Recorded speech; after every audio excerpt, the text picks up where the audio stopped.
మీ అందరికీ ఒక మాట చెప్పాలనుకున్నాండి. అదేంటంటే, ఎప్పుడైనా ఏదైనా కష్టం వచ్చినా, ఒక బ్యాడ్ సిచ్యువేషన్ వచ్చినా, టెన్షన్ పడితే టెన్షనే మిగిలిపోతది. అదే ఇదొచ్చింది మనం చెయ్యాలి అని అనుకోని దాన్ని చేయదలుచుకుంటే ఏం విసుగనిపియదు. సేమ్ ఇప్పుడు గూడా నేనట్లనే. నేను పుట్టినప్పటి నుంచి ఎప్పుడు కట్టెల పొయ్యే చూడలేదు. కానీ ఇప్పుడు మేము పెట్టిన బిజినెస్‌లో మాకు రోజుకు 200 మందికి ఫుడ్ చేయాల్సొస్తది. అట్లాంటప్పుడు గ్యాస్ ఎంత అవసరమో ఆలోచించండి.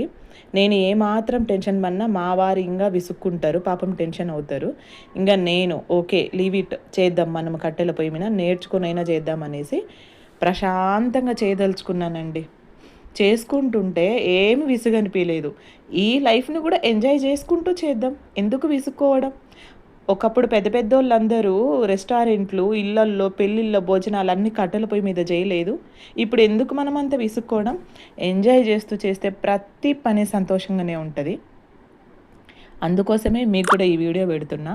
ఈ కట్టెల పొయ్యి కోసమే కాదు, లైఫ్ కూడా అంతే. ఎట్లాంటి పరిస్థితి వచ్చినా ధైర్యంగా ముందుకు పోదలుచుకుంటే ప్రతిదీ సాఫీగా ఎళ్ళిపోతదండి. అంతే గదా!